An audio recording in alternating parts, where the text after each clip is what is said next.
महाभारत का युद्ध सिर्फ एक युद्ध नहीं था, ये था इतिहास के सबसे खतरनाक योद्धाओं का महासंग्राम। लेकिन अगर इन सभी योद्धाओं की रैंकिंग बनाई जाए तो सबसे शक्तिशाली कौन था? आइए जानते हैं महाभारत के 10 सबसे शक्तिशाली योद्धा। नंबर 10 पर आते हैं अभिमन्यु। केवल 16 वर्ष की उम्र में उन्होंने चक्रव्यूह में प्रवेश किया, जिन्होंने अकेले कई महारथियों का सामना किया और अंत तक बहादुरी से लड़े।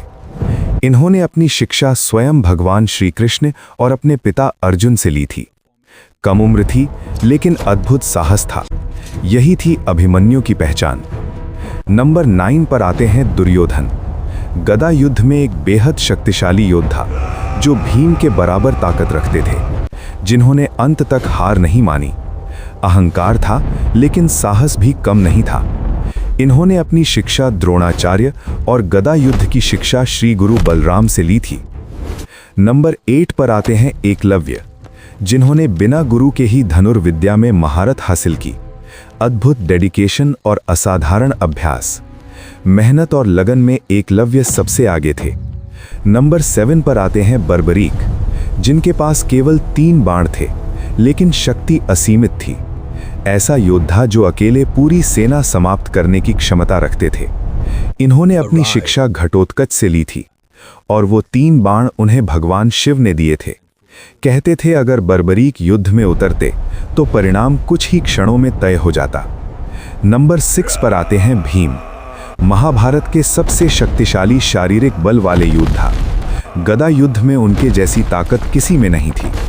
इन्होंने अपनी शिक्षा द्रोणाचार्य और गदा युद्ध की शिक्षा श्री गुरु बलराम से ली थी। शक्ति में भीम का मुकाबला करना आसान नहीं था। नंबर 5 पर आते हैं अश्वत्थामा, जिनके पास ब्रह्माशिर अस्त्र का ज्ञान था, वो अस्त्र जिसमें अत्यंत विनाशकारी शक्ति थी। इन्होंने अपनी शिक्षा अपने पिता द्रोणाचार्य से ली थी, लेकिन इनको अमर होने का श्राप मिला था। क्रोध और विनाश की शक्ति, यही थी अश्वत्थामा की पहचान। नंबर 4 पर आते हैं द्रोणाचार्य, महाभारत के सबसे महान गुरु और रणनीतिकार, जो युद्ध योजना में अद्वितीय थे। इन्होंने अपनी शिक्षा श्री गुरु परशुराम से ली थी। रणनीति में द्रोणाचार्य का कोई मुकाबला नहीं था। नंबर 3 पर आते हैं भीष्म पितामह, जिन्हें इच्छा मृत्यु का वरदान प्राप्त था, जिन्हें अपार अनुभव था। अजेय योद्धा, जिन्होंने अपनी शिक्षा श्री गुरु परशुराम से ली थी। जब तक उन्होंने स्वयं हथियार नहीं छोड़े, कोई उन्हें हरा नहीं सका।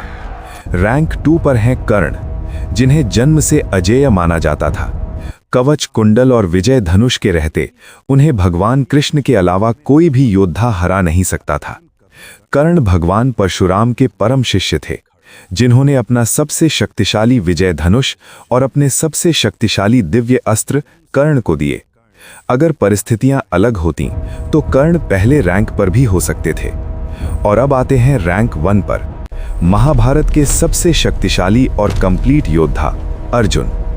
दिव्य अस्त्रों के स्वामी, अद्वितीय कौशल, एकाग्रता और युद्ध में निर्णायक भूमिका, जिन्होंने अपनी शिक्षा द्रोणाचार्य से प्राप्त की और पशुपत अस्त्र भगवान शिव से प्राप्त किया। कौशल, साहस और रणनीति, इन तीनों का संतुलन अर्जुन को बनाता है महाभारत का सबसे शक्तिशाली योद्धा।